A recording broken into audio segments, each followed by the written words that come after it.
Waktu Bapak dan Ibu guru untuk mendengar atau memahami dalam rangka penyebaran aksi nyata modul 1.4 mengenai budaya positif.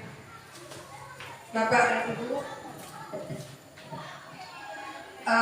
penyebar pemahaman tentang budaya positif.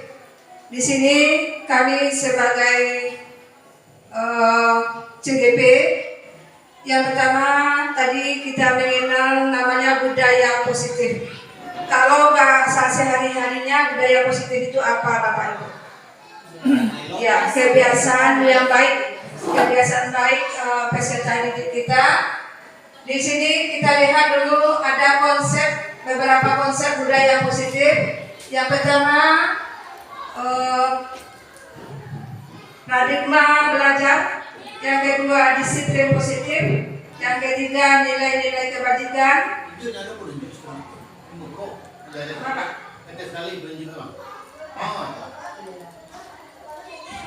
Disiplin positif, nilai-nilai kebajikan, kebutuhan dasar manusia, motivasi, perilaku manusia, posisi kontrol guru, keyakinan kelas, segitiga restitusi.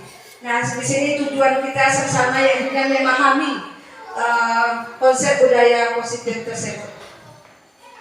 Yang pertama adalah pembelajaran dengan paradigma. Pembelajaran dengan paradigma baru ini merupakan pembelajaran yang dirancang berdasarkan prinsip pembelajaran berdiferensiasi. Artinya sehingga para peserta didik belajar sesuai kebutuhan dasar, tahap perkembangan sesuai teori psikologi modern untuk mewujudkan profil pelajar Pancasila. Yang kedua, miskonsepsi tentang teori kontrol. Nah, di sini pertama, ilusi guru mengontrol murid. Yang kedua, bahwa semua penguatan positif, efektif, dan bermanfaat. Yang ketiga, ilusi bahwa kritik dan membuat rasa bersalah mampu menguatkan karakter. Yang keempat, ilusi bahwa orang dewasa berhak untuk memaksa. Nah, di sini kita lanjut lagi mengenai disiplin positif.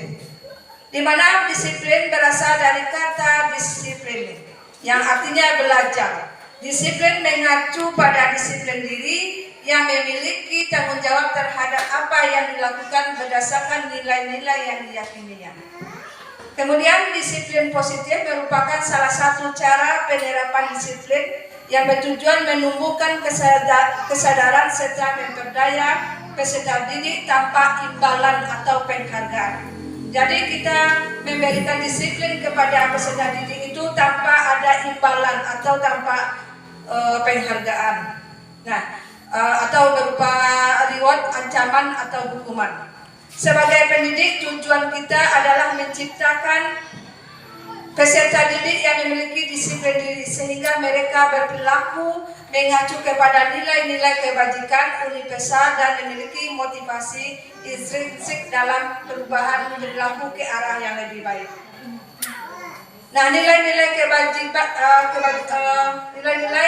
kebajikan yang kita lihat, yang pertama profil pelajar Pancasila, yaitunya yang terdiri dari beriman dan bertakwa pada Tuhan Yang Maha Esa dan berakhlak mulia.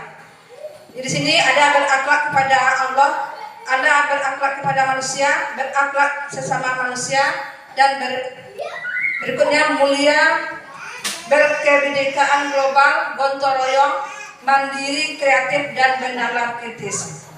Keterampilan hidup dapat dipercaya lurus hati, pendengar yang aktif, tidak merendahkan orang lain, dan memberikan yang terbaik dari diri.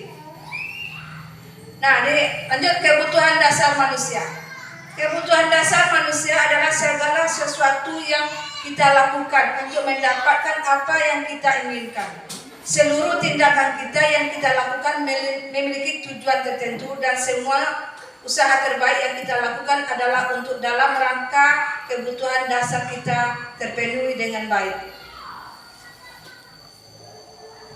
Nah, di sini mungkin karena papan tulisnya agak terang, ada 5 kebutuhan dasar manusia. Yang pertama, bertahan hidup. Bertahan hidup ini adalah makan, tempat tinggal, dan keamanan dan kesehatan. Kemudian yang kedua, kasih sayang dan rasa terima kasih. Ini diperdulikan bekerja sama menjadi bagian dalam kelompok. Yang ketiga, penguasaan, artinya harga diri untuk dianggap menjadi pemimpin dan berprestasi dalam diskusi belajar. Yang ketiga, kebebasan, mencoba hal baru, mampu mengendalikan dirinya. Yang kelima, kesenangan, bermain humor atau tertawa. Lanjut. Motivasi perilaku manusia. Yang pertama, untuk menghindari ketidaknyamanan atau hukuman. Yang ketiga, untuk mendapatkan imbalan penghargaan dari orang lain. Jadi motivasi intrinsik ini adalah motivasi dari luar diri kita. Kemudian motivasi intrinsik itu adalah untuk menjadi orang yang mereka inginkan dan menghargai diri sendiri dengan nilai yang mereka percaya.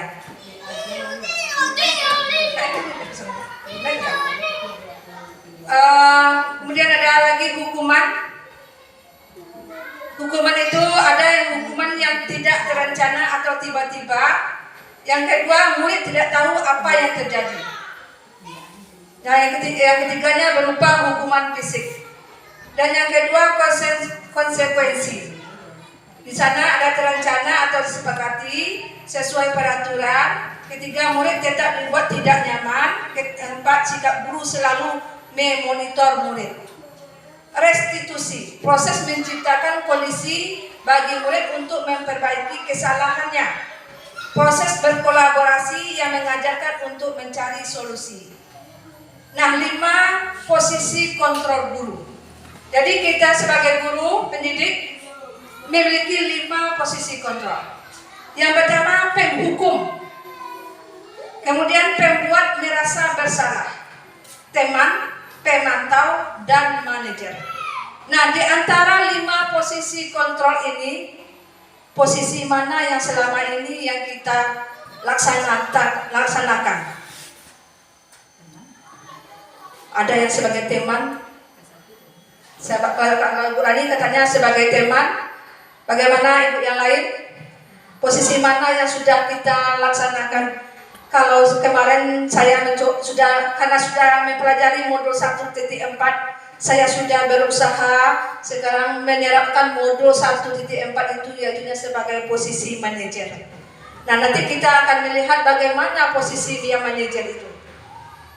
Nah, ini contoh penerapan 5 posisi kontrol. Yang pertama, contohnya yang dalam tipe saya tadi, penghukum. Nah, penghukum ini saya beri contohnya, hormat pada bendera selama 1 jam. Berarti posisi kontrol kita adalah sebagai guru adalah sebagai penghukum. Yang kedua, pembuat merasa bersalah. Kalau di sini ilustrasinya, berapa kali ibu atau bapak harus memberitahu kamu selalu saja mengecewakan bapak dan ibu. Kemudian teman. Maaf ada salah. Lanjut. 3 tinggal ya. Posisi manajer. Posisi manajer, apakah kamu tahu kesalahanmu? Kira-kira bagaimana kamu memperbaikinya? Ini yang posisi yang manajer. Jadi kita nanti akan melihat bagaimana posisi ini. Nah, sekarang di antara 5 posisi kontrol tersebut, di posisi manakah sekarang kita berada? Apakah posisi kontrol, apakah aku? Saya kecewa sekali dengan kamu. Itu maksudnya mana tuh bapaknya? Saya kecewa sekali dengan kamu. Apakah sebagai penghukum atau teman atau gimana?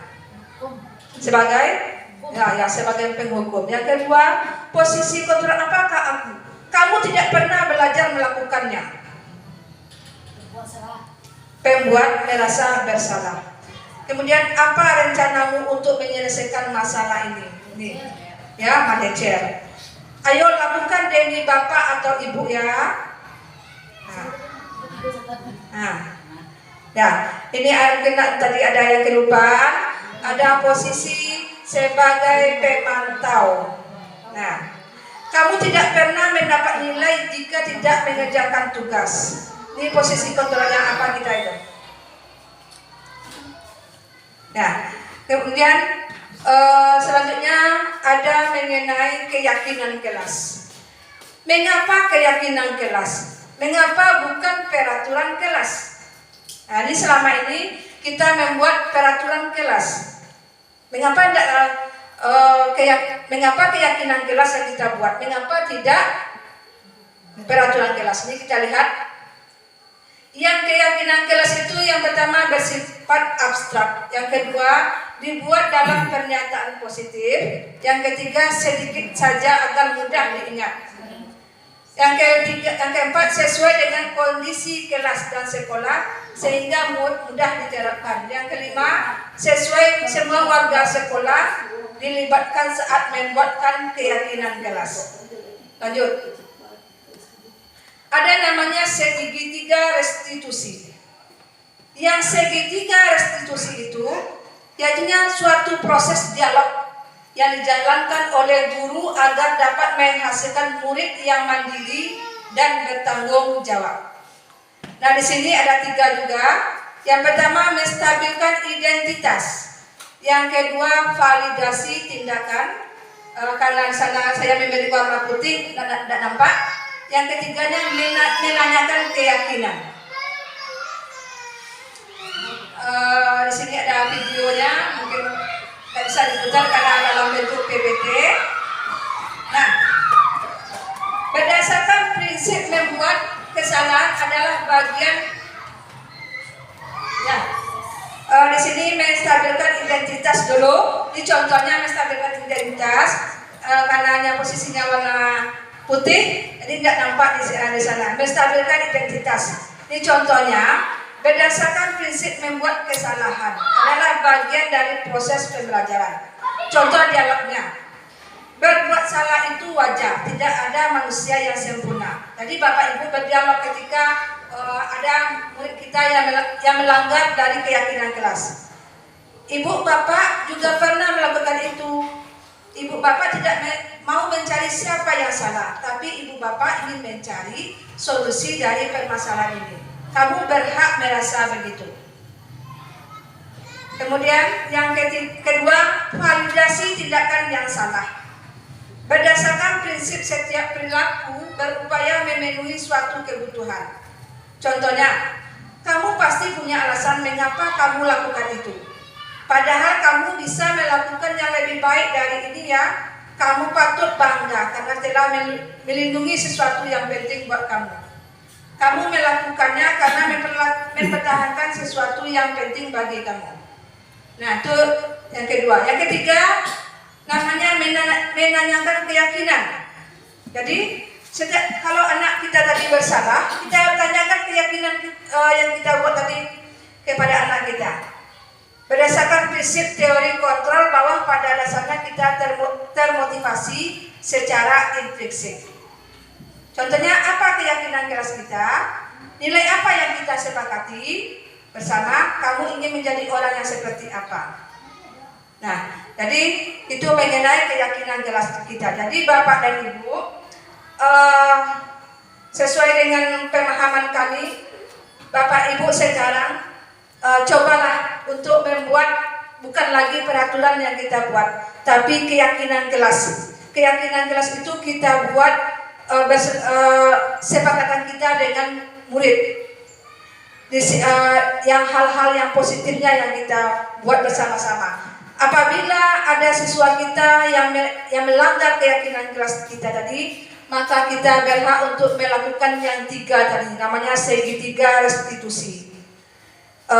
Untuk kelas 6 ini selama 1 minggu dengan saya sudah saya lihat setiap hari telah kami buat kesepakatan kelas atau keyakinan kelas di dinding.